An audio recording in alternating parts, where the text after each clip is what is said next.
The critical patriot देखने वाले सब दोस्तों को खुशामदीद, स्वागत। आज मेरे साथ जर्मनी से शरीके गुफ्तगू हैं डॉक्टर प्रदीप पवार जी। डॉक्टर साहब, आप आजकल कुछ काम कर रहे हैं हार्वर्ड यूनिवर्सिटी के साथ और एक आपकी किताब भी आई है, and congratulations on both counts. तो इनकी तफसील अगर आप थोड़ी सी दे सकें briefly. Sure, sure. Thank you, Shakil Saab, for inviting. It's a long time that I was absent. आपने ठीक कहा है, मैं हार्वर्ड के साथ थोड़ा सा एसोसिएटेड हूँ। मेरी 2 केस स्टडीज उन्होंने ली हैं और वो स्टूडेंट्स को दी जाती हैं। बाद में उनको उनके कोर्स के अंदर वो क्वेश्चनरी में भी आती हैं। तो पहली एक जो मेरी केस स्टडी थी वो भी टेक्निकल बेस थी, और ये जो सेकंड मेरी हुई है ये आज से 2 हफ्ते पहले, 1.5 हफ्ता पहले रिकॉर्डिंग उसकी हुई है। तो वो जो केस स्टडी है अभी शायद नवंबर या दिसंबर में हार्वर्ड के होम पेज के ऊपर प्रिंट हो जाएगी, और that will be next case studies for students जो नेक्स्ट ईयर विंटर सेशन में पढ़ने आएंगे। तो मैं उनके ओके। साथ एसोसिएटेड हूँ। और दूसरा जो आपने बुक की बात की है, मैं इस बुक का को राइटर हूँ। मेरे साथ और कुलीग्स भी हैं। ये supply chain and value management के ऊपर है। इसमें सप्लाई चेन का बड़ा पंगा चल रहा है हर जगह। यहाँ रेयर अर्थ नहीं मिल रहे, यहाँ लॉजिस्टिक प्रॉब्लम आ रही हैं, और उसमें प्रोडक्ट एंड प्रोसेस कॉस्ट का भी एनालिसिस किया, जो किसी टाइम पे मेरा सब्जेक्ट भी हुआ करता था। तो ये अभी 1 महीना पब्लिश होके आई है। तो अनफॉर्चुनेटली अभी ये जर्मन लैंग्वेज में ही है। तो करीबन 6000 कॉपीज इसकी मार्केट में गई हैं। It will be a text book for universities, और रिक्वेस्ट आई है और यूरोपियन कंट्रीज से भी कि इसे इंग्लिश में या फ्रेंच में या स्पेनिश में ट्रांसलेट किया जाए। तो we are looking for finance. तो जो एडिटर है यहाँ इसके, जो कोल हामर नाम की कंपनी है, तो वो इस पे अपना बना रहे हैं प्रोग्राम। शायद in few weeks I will get the answer कि it is going to be translated in other languages too. जी। चले। अच्छा डॉक्टर साहब, एक बात की जाती है, बहुत से इंडियंस करते हैं कि जी India has become a welfare state, या it is on its way to becoming a welfare state. तो लेकिन साथ ही फिर बहुत से लोग ये भी पॉइंट आउट करते हैं कि अभी तक आपके तकरीबन 81 करोड़ लोग वो सब्सिडाइज्ड फूड से फायदा उठा रहे हैं, सब्सिडी मिल रही है उनको फूड पे। तो क्या ये सब लोग फायदा उठाते हैं सब्सिडी से? क्या वाकई ये बहुत गरीब लोग हैं? क्योंकि मैंने तो जो पढ़ा था ना, यूएनडीपी की रिपोर्ट थी एक 2023 की, और उसमें उसने कहा था कि 2005 से लेके 2019 तक 41 करोड़ से ज्यादा इंडियंस को गुर्बत से निकाला गया, पॉवर्टी से निकाला गया। और अभी मैंने एक रिपोर्ट देखी, चैट जीपीटी पे मैंने लिखा कि कितने परसेंट इंडियन और कितने percent Pakistani multi dimensional poverty में रह रहे हैं। मल्टी डिमेंशनल पॉवर्टी से, एज यू वुड नो, मुराद है कि सिर्फ पॉवर्टी नहीं देखी जाती, उसमें बाकी फैसिलिटीज भी देखी जाती हैं कि बिल्कुल। हेल्थ केयर की फैसिलिटी कैसी है, एजुकेशन की फैसिलिटी कैसी है, वगैरह वगैरह। तो उससे ये पता चला कि इंडिया में 15% लोग हैं जो मल्टी डिमेंशनल पॉवर्टी में हैं, और पाकिस्तान में 38% हैं। जी। तो इस पे आप कैसे रोशनी डालेंगे? पहला जो आपने क्वेश्चन है कि इंडिया जो है वो एक सोशल स्टेट, बेनिफिट स्टेट की तरफ जा रहा है। तो चौधरी साहब, जितने भी डेमोक्रेटिक कंट्रीज हैं जहाँ पर रिपब्लिकन थिंकिंग नहीं है, वो सब के सब एक सोशल बेनिफिट स्टेट की तरह ही काम करते हैं। यूरोप में 37 कंट्रीज हैं जहाँ मैं जानता हूँ शायद कोई ऐसा हो जो जो सोशल बेनिफिट्स नहीं देते। और सेकेंडली, जो 5 या 4 जो मेन पिलर्स ऑफ डेमोक्रेसी होती हैं, उसके अंदर जो वेलफेयर के नाम पर एजुकेशन होती है, सोशल सिक्योरिटी होती है, एम्प्लॉयमेंट होती है, हेल्थ होती है। ये कुछ परमानेंट पिलर्स होते हैं डेमोक्रेसी के, जिसको जुडिशरी भी देखती है, और इंडिया उसी में आता है। सुप्रीम कोर्ट देखती है कि इंडिया की गवर्नमेंट जो है इन 5 पिलर्स पे कितना काम कर रही है। ये एक कोई नॉट ए न्यू थिंग। अब आप मैं आपको बता दूं कि जो सोशल बेनिफिट्स लेते हैं इंग्लैंड में, करीबन उनमें से 55% जो एशियंस हैं, उस 55 एशियंस में करीबन 90% पाकिस्तान के रहने वाले, जो थर्ड जनरेशन में भी काम नहीं कर रहे हैं। जर्मनी में जहाँ मैं रहता हूँ, यहाँ पर यूक्राइंस और अफगानिस्तान, सीरिया और इराक के जो लोग आए हैं, उनको सोशल बेनिफिट्स मिलता है। और ये इनकी सरकार जो है, वो उनको ये देना पड़ता है, क्योंकि it is constitutional according to their rules and regulation. और इसके ऊपर सरकार का को देखने वाली सुप्रीम कोर्ट भी यहाँ फफासुम गिरिश बोलते हैं। ये बात जो आपने बोली है कि इसमें इंडिया का जो मल्टी डायमेंशनल पॉवर्टी है, वो बात आपकी बिल्कुल ठीक है। जो लेटेस्ट वर्ल्ड बैंक की रिपोर्ट है, वो 26 अप्रैल 25 की है। उसमें मैं थोड़ा सा करेक्शन कर दूं आपको, आपकी 23 की है, मेरी 24 की है। तो उनके according to the World Bank, वो कहते हैं कि 171 मिलियन जो इंडियंस है, they are lifted from extreme poverty in the last 9 years। तो उनकी वो कुमुलेटिव एडिशन थी, और उसमें उन्होंने इसको लिखा है। और दूसरा जो एक फिगर आपने और दी है कि जो international benchmark for extremely poverty है ना, उसमें it has fallen down to India to 16.2%, जो थी 2011 में, जो 16.2 थी, अभी वो 22 और 23 में 2.3% आ गई। This data from world bank. इसके अंदर बहुत सारे छोटे छोटे और डाटास भी हैं, उस पर भी बात की जा सकती है, लेकिन ये बिल्कुल लेटेस्ट रिपोर्ट है। और इसके अंदर उन्होंने जो एक्सट्रीम पॉवर्टी का जो बताया है कि उसमें 16.2 से, जो मैंने आपको पहले बताया, उसमें ये 2.3 पे 22 23 के 20 इंडियन गवर्नमेंट ने अभी इसका डाटा निकाला नहीं है। और इसके अंदर, सॉरी साहब, हम कभी ना भूलें कि इंडिया में वर्ल्ड बैंक ने इसको थोड़ा क्लासीफाई भी किया है। वो कहते हैं जो रूरल एंड अर्बन डिवाइड जो है ना, वो करीबन 2011-2012 में उसकी डाटा थी 18.4%। और जो जो अर्बन पॉवर्टी थी, वो 10.7% में आती थी। और जो लेटेस्ट डाटा 22 का और 23 का, उसमें जो रूलर है, उसमें 2.8 है अभी भी, और 1.1% जो है वो अर्बन पॉवर्टी में आता है। तो दीज आर द अचीवमेंट्स। उसमें गवर्नमेंट ने उसमें जो अपना डाटा दिया है, उसमें उन्होंने एक, मेरे हिसाब से थोड़ा सा उसमें एक डिफरेंस है। जो वर्ल्ड बैंक की तरफ से जो जो lower middle class income level जो था, वो रखा था 3.65 डॉलर्स। उसके हिसाब से इंडिया में जो पॉवर्टी है, वो जो आपने पहले बोला, वो 16.1 से 2.3 तक आ गई है। पहले किसी जमाने में $2.15 पर डे का होता था, अब ये 3.65 डे पर डॉलर हो गई है। तो उससे पॉवर्टी जो है वो थोड़ी सी उसमें इतनी उसमें इतना चेंजेस आया है। और ये पॉवर्टी के पीछे प्रोग्राम्स हैं चौधरी साहब।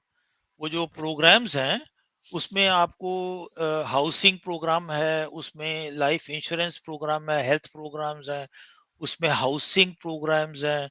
और सबसे बड़ा जो प्रोग्राम है, वो इंडिया का दो प्रोग्राम है। वो है एजुकेशनल, और दूसरा है फूड सप्लाई, जो सब्सिडाइज करके आती है। वर्ल्ड बैंक की तरफ से जो बताया जा रहा है कि इंडिया में करीबन 81 करोड़, 810 मिलियन लोग जो हैं, उन्हें सब्सिडाइज फूड सप्लाई किया जाता है। जी। अच्छा डॉक्टर साहब, अभी क्या है, आप कह रहे हैं 3% तकरीबन अब एक्सट्रीम पॉवर्टी में लोग रह रहे हैं, सिर्फ हाँ 3% लोग हैं जो। नहीं, हाँ, जो 2.3%, आप 3% राउंड कर लीजिए। ये हम्म, डाटा 22 का 23 का है। ये उस हम्म, टाइम का डाटा है जब कोविड इंडिया में आया था। तो अभी गवर्नमेंट ऑफ इंडिया ने उसको अपने ना होम पेज पे ना ही वर्ल्ड बैंक, ये वर्ल्ड बैंक ने थोड़ा सा एस्टिमेट भी किया हुआ है, उसमें पैरामीटर्स उन्होंने वही डाल दिए हैं, जो जो बेसिक जिसको आप एक्सट्रीम पॉवर्टी में आते, घर नहीं है, हेल्थ इंश्योरेंस नहीं है, एजुकेशन नहीं है, तो इसमें भी जो इजाफा बढ़ा उसको उन्होंने इस पैरामीटर में डाल के ये वाला स्टेटिस्टिक निकाला है, जिसपे मैं समझता हूँ अगर वर्ल्ड बैंक, एसपीआई और पावर्टी इंडेक्स और वर्ल्ड न्यूट्रिशन फोरम को आप लीजिए, वो इन्हीं डाटा के आसपास ही अपनी एस्टिमेट दे रहे हैं। अच्छा, पॉवर्टी की डेफिनेशन अब क्या है? कितने डॉलर जो है आप कमाते हो तो आप पॉवर्टी से बाहर हैं? दो इसके पैरामीटर हैं, एक तो जो 2011-12 का था वो था $2.15 पर डे, अब पर वो पर्सन? पर पर्सन जी, हाँ हाँ। और अब जो है वो 3 पॉइंट, मैं गलत ना बोलूं, मैं आपको अभी मैंने बोला भी थोड़ी देर पहले, वो है $3.65। तो हम्म जो इंडिया है वो $3.65 की तरफ चला गया है, हम्म और उससे उसको फायदा हुआ है कि उसमें जो पॉवर्टी का इंडेक्स था इन 2 या 3 सालों में, जो सबस्टेन जो सिंक्रोनाइजेट प्रोग्राम चले थे, उसका जो जो वहाँ की जनता है उसको उसका बेनिफिट मिला है। हम्म। अच्छा, एक और बड़ा अच्छा प्रोग्राम है इंडिया का, वो है मिड डे मील स्कीम जिसको कहा यस, जाता है। बिल्कुल बिल्कुल जी। ठीक है जी। और उसमें जो है मेरा ख्याल है 12.5 करोड़ बच्चों को रेगुलरली न्यूट्रिशियस फूड मिलती है। यानी ऐसे पेरेंट्स जो अपने बच्चों को न्यूट्रिशियस फूड नहीं दे सकते, उनके लिए ये बड़ी रिलीफ है कि बच्चे का कद छोटा ना रह जाए। जैसे पाकिस्तान में इस वक्त कहा जाता है कि 40% से ज्यादा बच्चे ऐसे हैं जो स्टंटेड ग्रोथ का शिकार हैं, यानी उनका कद जो है वो बढ़ नहीं पाता जितना बढ़ना चाहिए, क्योंकि उनको फूड जो है वो न्यूट्रिशियस नहीं मिलती। और उसके साथ ही एक और बड़ी ही अलार्मिंग सिचुएशन है, और वो है कि हमारे 27 मिलियन बच्चे स्कूलों से बाहर हैं। और यस। मेरा ख्याल है कि इंडिया में भी इतनी बड़ी तादाद नहीं है स्कूल से बाहर। नहीं, जी। मैं आपको थोड़ा सा ये फूड प्रोग्राम पे बोल देता हूँ, क्योंकि इसके ऊपर केस स्टडीज चल रही है, हम्म और इसके इस केस स्टडीज में कुछ लोगों ने अभी जो हॉल की वॉर चल रही है ये गाजा में, और ये कॉन्फ्लिक्ट चल रहे हैं, तो उसमें कुछ जर्नलिस्ट जो हैं स्विट्जरलैंड में, उन्होंने बोला था कि इंडिया ने इसको अच्छा हैंडल किया है, अगर कल गाजा में सीज फायर हो जाता है तो जो इंडिया के एक्सपर्ट्स हैं उन्हें ये जॉब देनी चाहिए, वो उनको फूड डिस्ट्रीब्यूशन करना आता है, क्योंकि उन्होंने एक नेशनल सिस्टम बनाया। और ये जो प्रोग्राम इंडिया का चल रहा है, इसको इसके इसके पीछे एक अच्छा बैकग्राउंड है।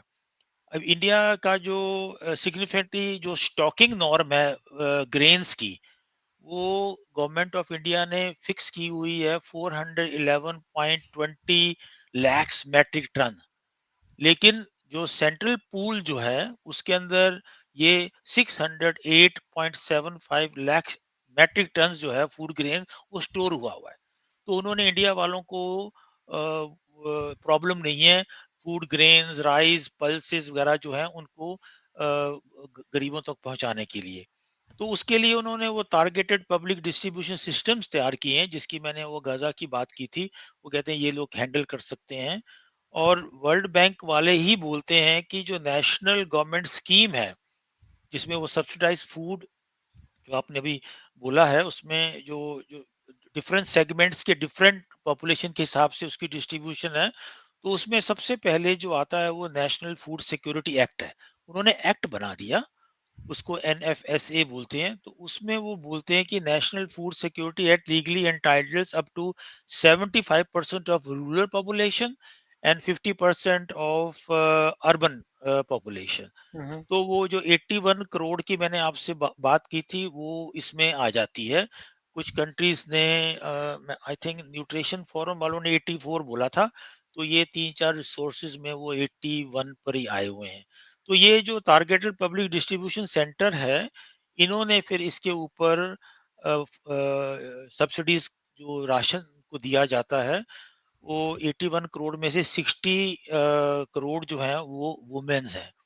ये आपको शायद बहुत लेक्चर्स में मोदी साहब ने बोला है कि वुमेन की एम्पावरमेंट के लिए they want to do something. और इसके पीछे चौधरी साहब एक बहुत बड़ी एक मैं केस स्टडी कह सकता हूँ।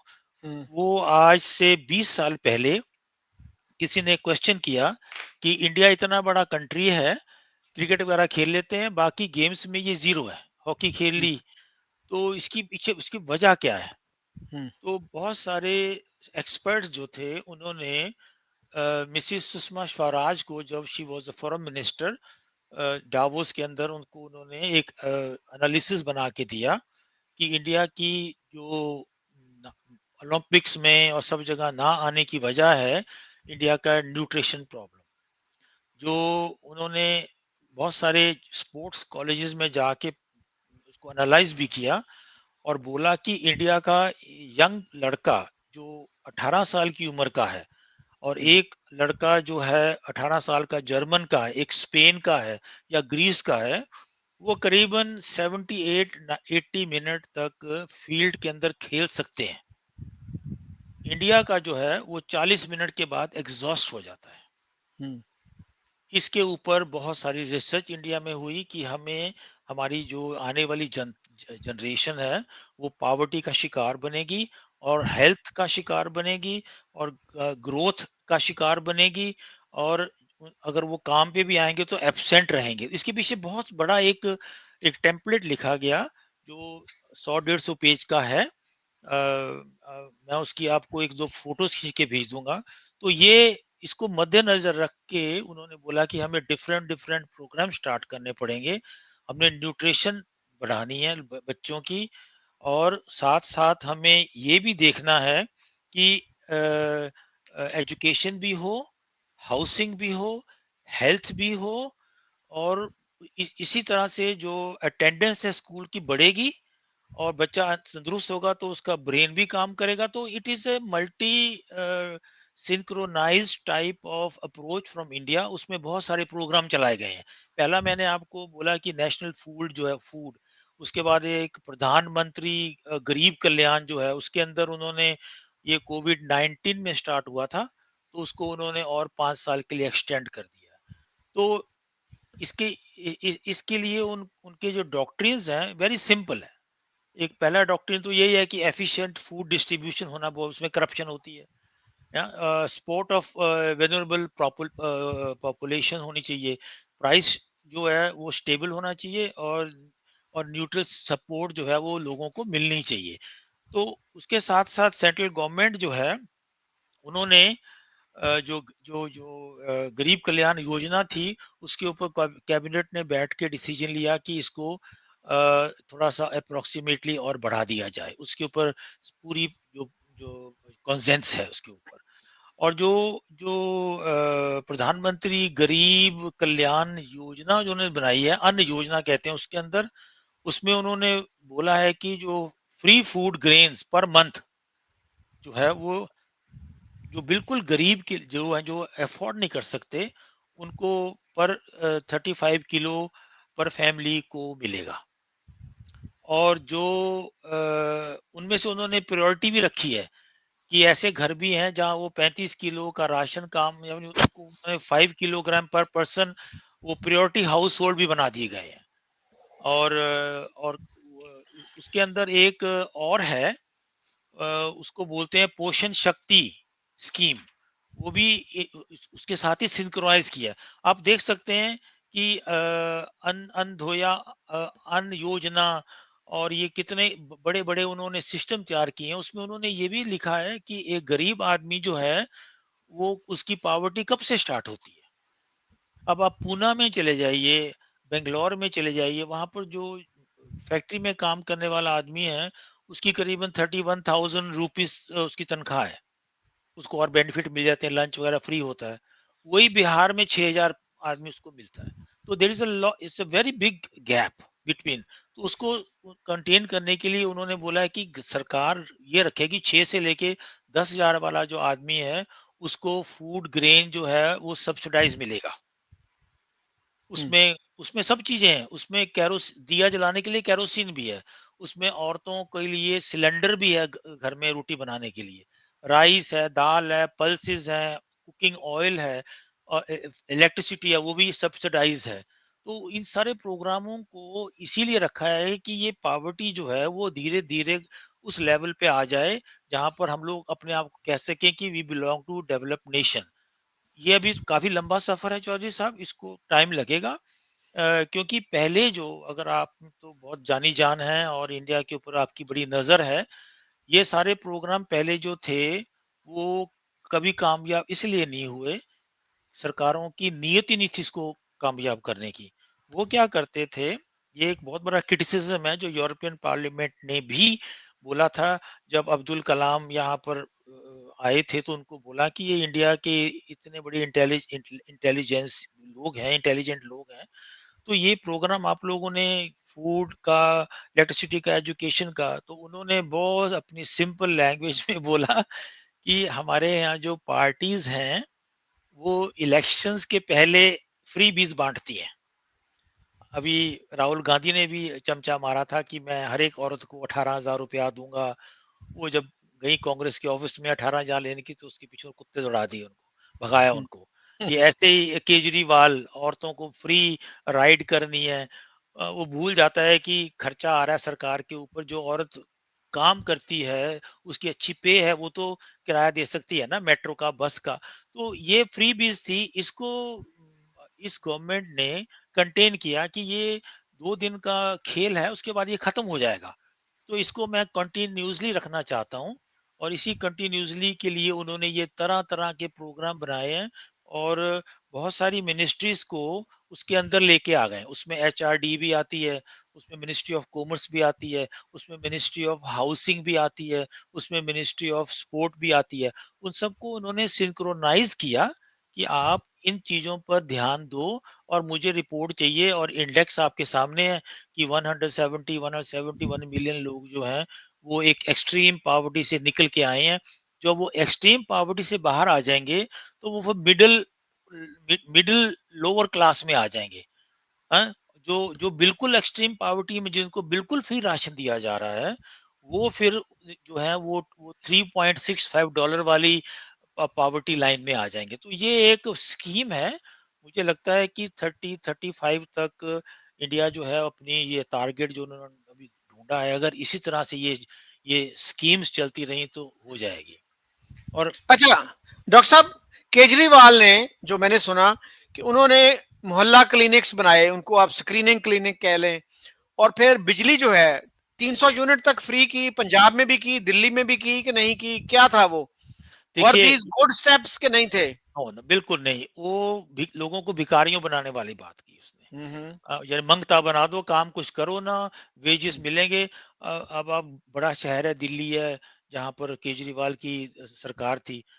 ये इस इतनी 21 सेंचुरी में आपके पास बजट होना चाहिए कि आप एक अच्छे हॉस्पिटल गवर्नमेंट के तैयार कीजिए। उनकी तरफ ध्यान ना देते हुए गलियों में मोहल्ला क्लिनिक बना दिया। एक जहाँ मैं रहता हूँ दिल्ली, उसके कुछ दूर एक मोहल्ला क्लिनिक बना हुआ, गायें बची हुई हैं। वो हुँ, चारपाई के ऊपर बंदा डाला हुआ है ताकि वहां कोई गंद ना डाल जाए। तो ये एक बिल्कुल शोषे थे, बिल्कुल उसका कोई मतलब नहीं था अपनी बड़ी बड़ी फोटोज लगाना।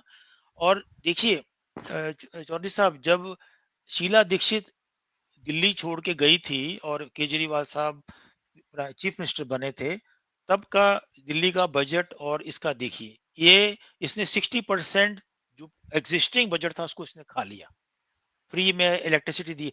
स्टेट तो इलेक्ट्रिसिटी खरीद रही है, टाटा तो नहीं फ्री में केजरीवाल को दे रहा अपनी electricity. He wants money after that. तो ये ग्रैबिंग, उसे जो एसेट्स पड़े थे उसको इसने बेचना स्टार्ट कर दिया।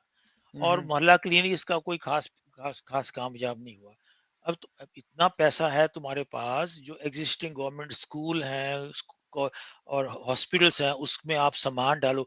अभी पेंडेमिक में आपने बहुत सुना होगा कि अ, मई में जब इंडिया में डेथ्स हुई हैं तो it was the highest, the whole पूरे साल की डेथ एक महीने में हो गई। हुँ, तो इसके हॉस्पिटल थे ना केजरीवाल के, वहां ऑक्सीजन क्यों नहीं थी? मोदी हुँ, साहब ने चिल्लाया और शोर मचाई, दुनिया के लोग वहां पहुंच गए कि पेंडेमिक है, लकड़ी तक नहीं थी लाशों को जलाने के लिए। तो इसकी ये जो फ्री बीज बांटने वाली पॉलिटिक होती है, इसको बड़ी मुश्किल से दिमाग में से निकाला है, मुझे काम तो करना नहीं है, रोटी मुझे, राशन मुझे फ्री मिल रहा है, बिजली सरकार दे रही है, अगर वाइफ ने मेरी ने ए टू बी जाना है तो सड़क पे किसी बस में बैठ जाए, कार्ड उसके पास है, चलो निकल जाओ। तो वो लोग जो थे वो निकम्मे बनाने के उसमें थे, और वो बने भी हैं निकम्मे। अब उनको अकल आई है कि हम लोग तो नहीं काम करेंगे तो पेंशन नहीं है, इंश्योरेंस नहीं है, कुछ नहीं है, कुछ तो आपको करना पड़ेगा ना। तो ये चीज़ें जो थी, ये पंजाब में भी यही हाल हुआ है। पंजाब में तो वो कहते हैं जी, सानू नौकरी करने की लोड़ नहीं है, पैसे आ रहे हैं, जाके ठेके से शराब पियो, सो गए, जो ड्रग्स ले लिए। तो ये चीज़ें जो हैं इसके ऊपर सरकार ने अभी स्टेट गवर्नमेंट के साथ मिलकर ही ये प्रोग्राम बनाए हैं। उसका एक जो जो बिग शेयर है वो सेंट्रल गवर्नमेंट देती है, उसका एक छोटा-सा शेयर जो है वो स्टेट गवर्नमेंट देती है। उनको भी पता लग गया है कि गंद गरीबी निकल रही है, और हमें फ़ायदा होगा जहाँ एक एक एक वर्किंग क्लास होगी, फैक्ट्रीज़ में काम करने के लिए मज़दूर मिलेगा, खेल के मैदान में प्लेयर आपको मिलेगा, स्कूल में अटेंडेंस आपकी बढ़ जाएगी। हाँ, ये सब इस स्कूल की बात जो मैं आपको कह रहा था, उसके ऊपर भी एक केस स्टडीज़ हुई है। तो मैं आपको एक जाते-जाते एक छोटी-सी और बात बता दूँ कि जो इंडिया का स्कूल सिस्टम है, उसको डावोस में पेश किया गया था, वर्ल्ड इकोनॉमिक फोरम के अंदर 2016 में, और उसको बार-बार वो ले आते हैं, उसके पैरामीटर बढ़ाते रहते हैं। इंडिया का जो एजुकेशन सिस्टम है is one of the biggest in the world. उसमें आप देखिए कि 1.5 मिलियंस इन पूरे इंडिया में स्कूल हैं, रजिस्टर्ड स्कूल हैं। मदरसे उनकी बात नहीं मैं कर रहा हूँ, वो भी रजिस्टर्ड हैं, वो इसके अंदर नहीं आते हैं। और उसके बाद करीबन 85 मिलियन टीचर्स हैं, यानी 82 मिलियन जर्मन की आबादी है।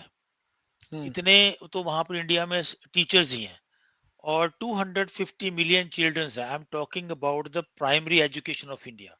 उसमें मैं कॉलेजेस और यूनिवर्सिटीज की बात में नहीं ला रहा हूँ। तो ये 25 करोड़, 25 करोड़ बन गए ना ये। हाँ जी, 25 करोड़। तो ये आप देखिए कि एक बहुत बड़ा जो गवर्नमेंट ऑफ इंडिया का एक प्रोजेक्ट है, इसको उन्होंने बहुत सीरियसली लिया है, और इसमें बहुत सारी अड़चनें भी हैं, क्योंकि हम्म। आपको बजट बनाना पड़ेगा इन सब चीज़ों को टारगेट को अचीव करने के लिए। और इसमें जो मुझे एक जो सबसे बड़ा लगता है कि अ, जो फूड प्रोग्राम में वो मैं एक बात भूल ही गया, वो बताना आपको कि न्यूट्रिशन जो है उसको बढ़ाने के लिए गवर्नमेंट ऑफ इंडिया ने राइस फोर्टिफिकेशन प्रोग्राम भी चलाया, शायद आपने नहीं सुना होगा। हम्म।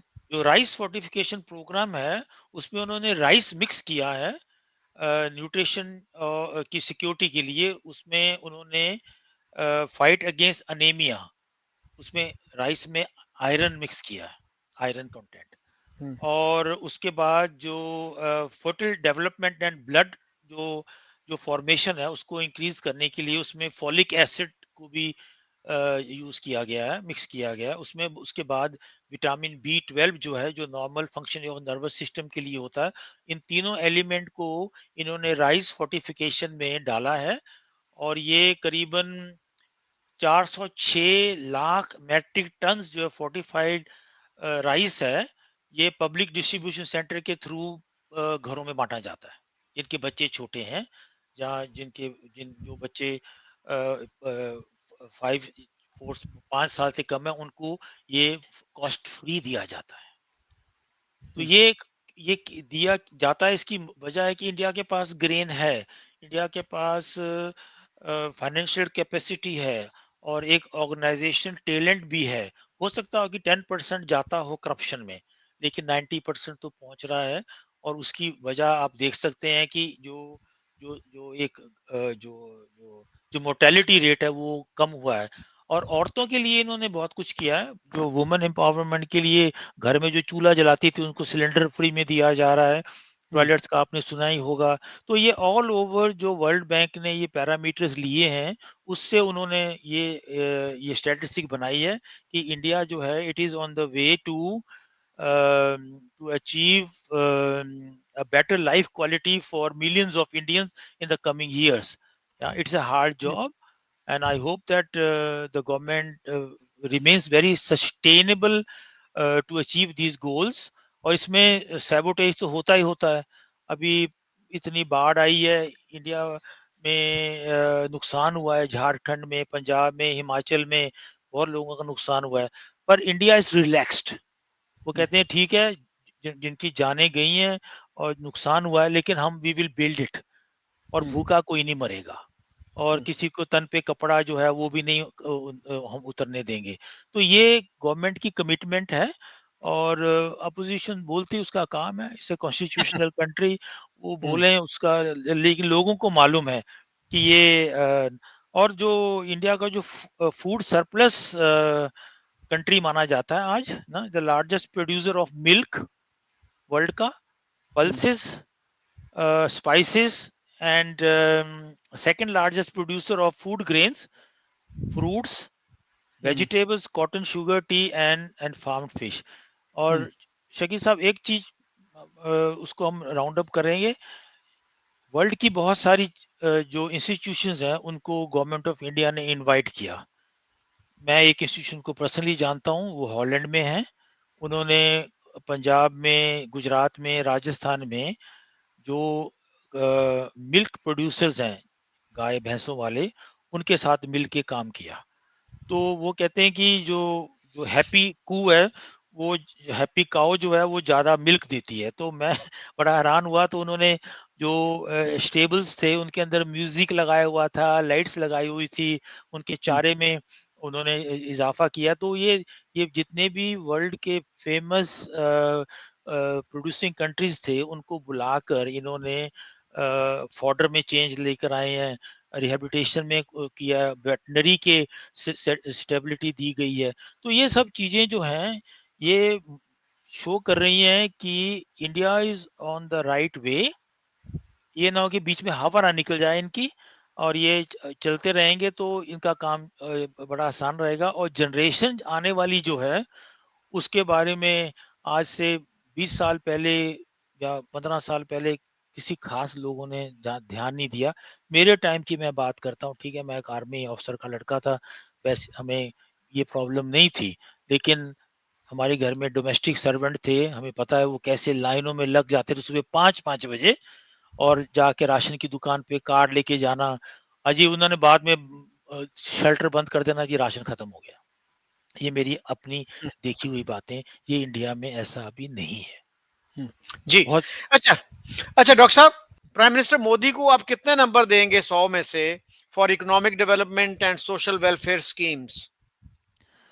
मैं मोदी साहब को अकेले नहीं नंबर दूंगा, क्योंकि मोदी साहब का के पास जो थिंक टैंक बैठा है, मैं उन सबको मिलाने के बाद कह सकता हूं कि मैं उनको 100 में से 80% नंबर दे सकता हूँ, 80 नंबर दे सकता हूँ उनको पर्सनली, है ना।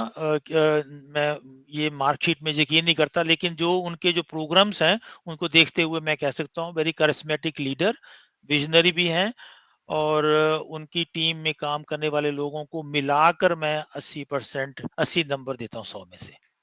अच्छा, 5 साल बाद कहाँ देखते हैं आप इंडिया को पॉलिटिकली? कौन होंगे प्राइम मिनिस्टर और कांग्रेस की सिचुएशन क्या होगी? इंडिया का जो यहाँ पर 37 यूरोपियन कंट्रीज प्लस साउथ जो है, ग्लोबल साउथ है, वो यही चाहते हैं कि मोदी जैसा विजनरी लीडर ही कोई आए। और मुझे लगता है कि नेक्स्ट ईयर में ही डिसाइड हो जाएगा कि किसको बीजेपी आगे लेके आ रही है, और उसी के साथ स्टार्ट होगा नेक्स्ट कैंपेन, क्योंकि मोदी साहब फोर्थ टाइम तो आएंगे नहीं, एंड वो एज के हिसाब से कुछ और जगह काम जरूर करेंगे, लेकिन he will maybe go back to his roots to Gujarat, और क्योंकि वो किसी जमाने में आरएस से आए थे, और शायद उन्हीं में काम करें। लीडर्स बहुत बैठे हैं चौधरी साहब। कुछ लोग स्पेकुलेट करते हैं कि वो यूपी के जो चीफ मिनिस्टर हैं आदित्यनाथ, आई डोंट थिंक उनको एज ए प्राइम मिनिस्टर नहीं देखा जा रहा। वो एक रीजनल पावर के तौर पे बड़े कामयाब हैं, और यंग लड़के भी कुछ हैं जो यंग लड़के तो नहीं यानी प्रोफेशनल्स हैं पॉलिटिक्स में, वो आ सकते हैं। कुछ लोग कहते हैं कि जो असम का चीफ मिनिस्टर हिमंता है, उसकी एक अच्छी अप्रोच है। तो मुझे लगता है कि इन आने वाले कुछ सालों में ये डिक्लेयर करेंगे।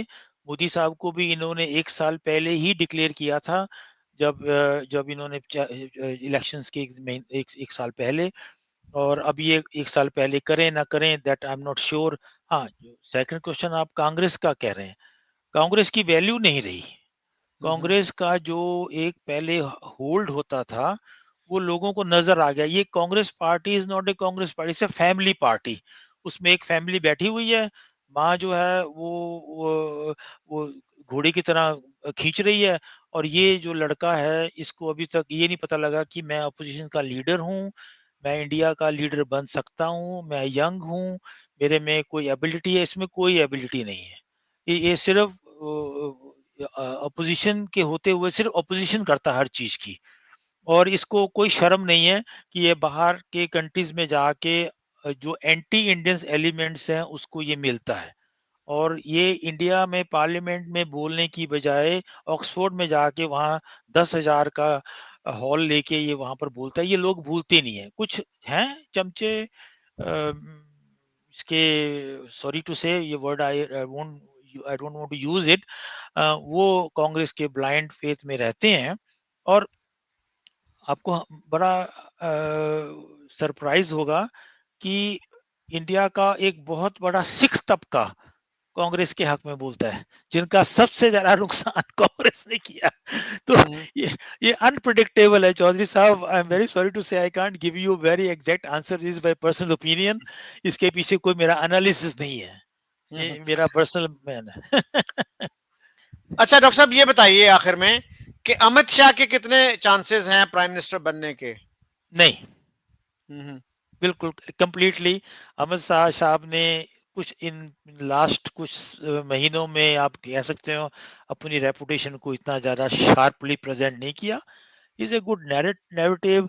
वो कश्मीर का चक्कर 370 वाला उनको उसको बूस्ट किया, और अभी एक बहुत बड़ा कैंपेन चल रहा है जिसमें वो जो नेक्स्ट लाइट की एक चल रही है वहां पर उसको काफी डेसिमाइज्ड किया हुआ है। लेकिन जो होम मिनिस्ट्री के चांसेस है, बांग्लादेश में जो हुआ, इनकी एजेंसी कुछ नहीं कर सके। नेपाल में कुछ हो रहा था, कोई सिक्योरिटी मेजर्स नहीं लिए गए।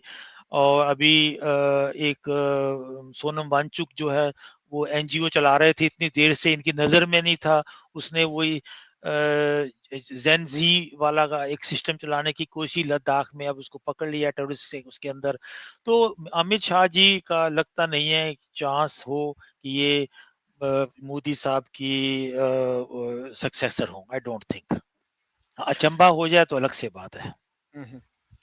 Thank you very much doctor साहब, I appreciate your time and insights. Thank you very much.